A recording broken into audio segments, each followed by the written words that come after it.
Sun Tzu is celebrated as a military strategist and philosopher, but his greatest relevance is not on the war front. It is all about factors, motivations, information, and costs. On deeper scrutiny, The Art of War reads more like an economic treatise camouflaged in a military manual. Sun Tzu's brilliance consists in having identified war as an economic problem centuries before the advent of economics as an organized discipline.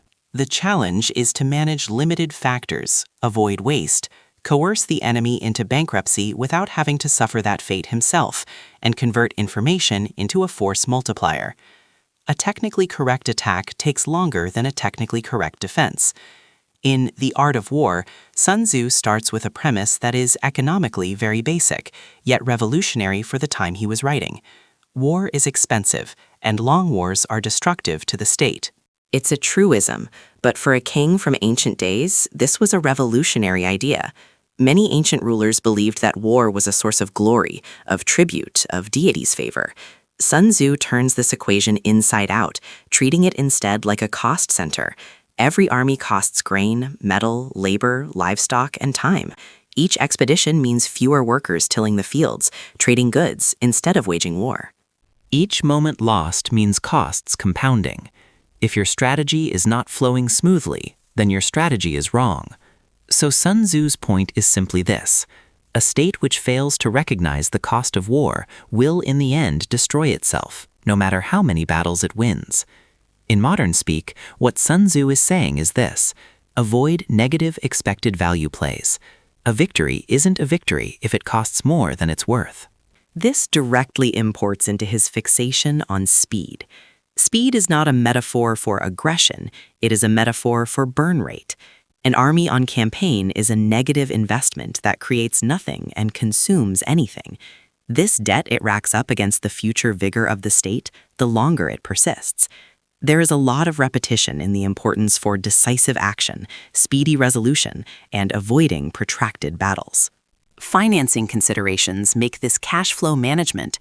He knew that a rich state can go bankrupt due to inefficient warfare. In the world according to Sun Tzu, time equals money. Logistics represent a key part of his strategic thinking, and he explains down to excruciating detail what constitutes a proportionate amount of provisions for an army, how the transportation networks stretch the countryside thin, and how distances increase costs exponentially. Moving grain over land when you are far away from your enemy could end up costing you as much as it's worth. This is a fundamental insight into transaction costs. The further you get from production to consumption, the less you end up with. So he urges that when possible, you should live off your enemy's land. The strategic relevance of capturing your enemy's supplies goes beyond mere tactics. It is pure arbitrage. You are taking your enemy's stockpiled value and making it your operating budget at the same time that you are depriving your enemy of it as well. A unit of grain seized does twice the work. It sustains you and denies it to your enemy. This philosophy applies to manpower as well. It takes years to train military personnel. To lose them results in wasting resources. In essence, while preserving his military forces may not emanate from sentiment by Sun Tzu's philosophy, there are clear and practical economic undertones to these aspects. Military personnel are not only national sovereignty, but also manifestations of collective efforts and social order within society. High military losses amount to subsequent expenses in terms of reduced productivity, social turmoil, and lack of national security. Information in the system devised by Sun Tzu is money of the most precious sort. Lack of information creates uncertainty, and uncertainty is expensive. An army which does not have information on its adversary's strength, intentions, and weakness has to overplan, overexpend, and overcommit. The well-known counsel of Sun Tzu on spies is often misconstrued to be purely strategic, but in actuality it is a matter of cost-effective strategy. It costs less to gather information than to mobilize armies in a random manner. Sun Tzu knows that his enemies will make mistakes they can be led into, and this is behavioral economics well before its time. There is no more striking statement of Sun Tzu than that the greatest skill of warriors is to conquer an enemy without fighting. Of course, this has often been cited for its philosophical overtones, but its application to economics is exact. Fighting destroys value. Cities are reduced to rubble, infrastructures fall apart, people scatter, productive capacity ceases to exist. A one territory that has been laid to ruin has less value than an intact one that surrenders. Sun Tzu, being more clever, would conquer by alliance, threat of force, politics, or division, because these methods mean an intact tax base, workforce, and bureaucracy. In more modern speak, Sun Tzu urges mergers over acquisitions that destroy shareholder value. In addition, morale is a major consideration in Sun Tzu's philosophy, where it is seen as an efficiency factor in cutting costs. A well-motivated force will need fewer punishments, fewer reinforcements, and less supervision. A demoralized enemy will falter and fail under little pressure. Furthermore, morale is the key to greater efficiency and effectiveness in management. Executives aware of the power of incentives in the form of rewards, reputation, and clarity of understanding will get more output from the same input. However, those who are strictly punitive are bound to get diminishing returns at increasing costs. All this fits well with the principles of modern management theory. The other economic aspect of Sun Tzu's ideology is that of the opportunity cost. Doing one thing implies foregoing the possibility of doing other things. When a military is deployed for a siege, it locks up capital that could be better utilized. A siege on a fortified city using military might is discouraged because it results in a massive investment with no guaranteed returns. This is a typical trade-off. The visible return is very enticing. However, the hidden cost far exceeds this. Terrain is also not merely geographical for Sun Tzu, but rather an economic factor. Different terrains mean different levels of expenses and limitations. Marshes, mountains, and passes all slow the movement of armies and affect the consumption of supplies and the danger involved. Battlefield. An able general makes difficult even the most easy situation and reverses the situation of himself. Battlefield. This is about giving the enemy different market conditions that the general himself is not bound by. The art of war is of pleasing simplicity. Battlefield. Could the enemy advance? Yes. An inch of ground is worth more than all the treasure in the world. Battlefield Sun Tzu's ideas also evidence a profound appreciation for the concern with principal-agent problems. Armies are necessarily hierarchical, and differing incentives can generate corruption, inefficiency, or disobedience.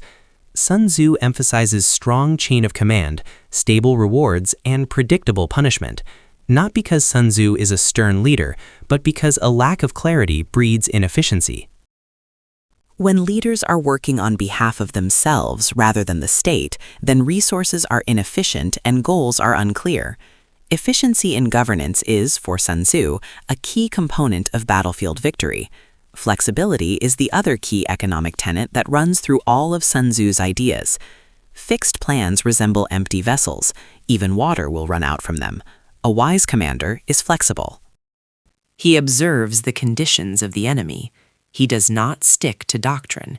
He does not rely on technique. He does not depend on methods. He observes conditions. He follows circumstances. He acts accordingly. He can change from one plan to another. He can change from victory to victory. He can change from defeat to victory. He can change from victory to defeat. He can change from defeat to defeat. Sun Tzu does not fall into the sunk cost fallacy. He knows that just because he has already invested in something does not mean that he needs to see it through. It is better. Sun Tzu also refers to reputation as capital.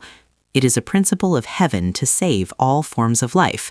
It is a principle of the earth to give nourishment to all forms of life.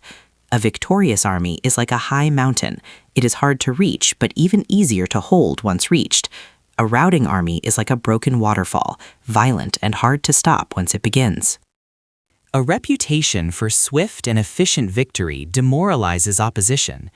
Potential adversaries weigh the expected cost of victory and settle for submission instead. A reputation for savagery and incompetence provokes coalitions and rebellion and sustained opposition. Even Sun Tzu's thoughts on leadership are highly financial. He emphasizes calmness, control, and focus because emotionally driven leaders make costly decisions. This mantra will work not only for military strategists, but for politicians and businessmen as well. Do not compete where competition is unnecessary. Leverage your differential advantages. Build your intelligence capital. Conserve your capital. Eliminate waste, and shape your environment instead of being shaped by it. And always aim to defeat your adversary by making conflict either impossible or non-economical for him. The financial brilliance of Sun Tzu consists in realizing that the extent of power does not depend on how much force you mobilize, how much you can destroy, but on how much you can avoid using in order to achieve your goal. Force is costly. Intelligence is cheap. Destruction is irreversible. Influence can be scaled up. The above concepts have been formulated with startling accuracy well over 2,000 years ago. A small outlay on information prevents a disaster. This is a classic statement on return on investment. Deception is itself conceptualized as an economic tool. To appear strong in weakness, weak in strength, and active in inactivity. This kind of deception is referred to by Sun Tzu as a way of deceiving the enemy's resource allocation. If your enemy deceives himself about your intentions, he may allocate his resources ineffectively, or reinforce his weak points, or prepend his defenses for nowhere, all because he is overprepared for dangers that never actually threaten him. Anger results in rash decisions. Pride results in overexpansion. Fear results in stagnation or paralysis of any kind. There's a cost to emotional imbalance or unpredictability, or variability for that matter, whereas sound leadership results in more stable outcomes or results. This makes Sun Tzu a proponent of low variance or low risk, low reward governance, not high risk, high reward. Significantly, in all of Sun Tzu's ideas about warfare, he never bifurcates strength from welfare. Ultimately, Sun Tzu shows that the most successful wars are not visible to the naked eye because they are accomplished on balance sheets, in logistics, in morale, and in perception. The enemy surrenders not because they are defeated, but because to continue to fight is no longer a financially sound decision. War ends because it is no longer economical to continue.